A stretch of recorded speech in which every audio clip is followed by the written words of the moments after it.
marami po tayong mga pamamaraan na maaring gawin, kaya gamitin para maipamana sa ating kapwa ang presensya ng ating Panginoong Kristo. Bishop? Isa po sa naiisip kong pamamaraan, mas lalo namin improve yung theater play namin na ilapit sa mga kabataan at evangelize sila kung ano ba talaga yung dapat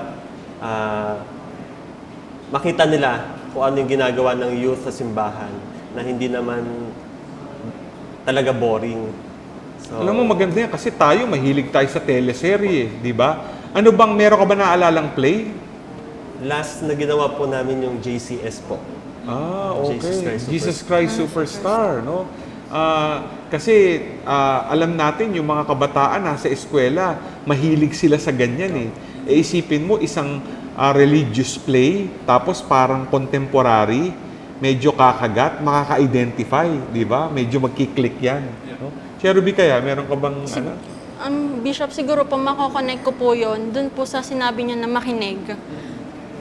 At saka marerelate ko po siya dun sa pagbibisita namin sa matatanda. Kasi sinabi po nila na parang hindi sila pinapakinggan, ganun po.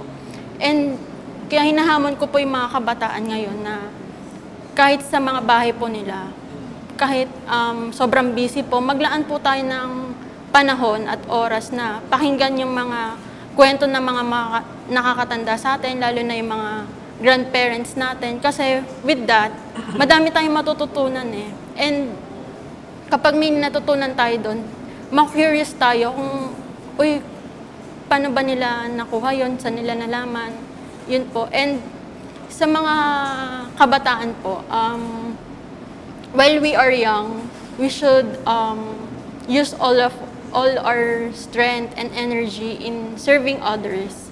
And we should maximize our time and live life as if there's no tomorrow in a good way.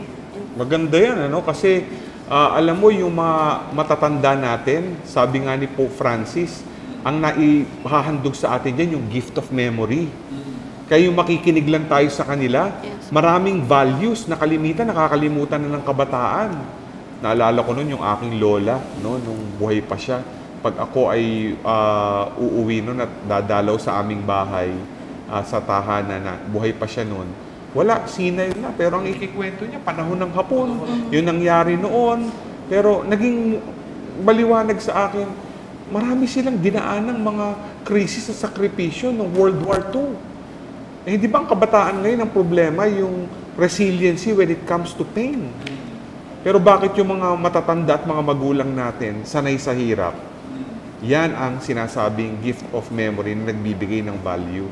At ako naman, ang bibigay ko namang advice na nasa communication, Bishop. Kasi sabi, the medium is the message. No, bandang ulit, tayo rin ang nagbibigay saksi kay Kristo. Tayo yung medium sa pamamagitan ng salita, tapos yung sa gawa rin natin. Kahit magsabi lang tayo ng hi. O kaya, di ba? Let us smile at others. Tapos kung meron matulungan natin yung iba. Malalaman nila, buhay pala si Kristo. Dahil nandun tayo. Ang ganda niyan, ha? Para pagtatapos natin sa ating episode, no? Sabi nga ni Father Lito, the medium is the message. Ito yung ating mga kabataan na naging medium para ibahagi ang mensahe ng Panginoon, no? Nagpapasalamat tayo kay Father Lito, pati kay Rayson Cheruby sa pagbabahagi, no? Ang hamon nga ay maging ikalimang ebanghelyo. Apat ang ebanghelyo, di ba? To be the fifth gospel. Sino yun? Tayo. Ako po si Bishop Milo Vergara para po sa ating palatuntunang #blessings.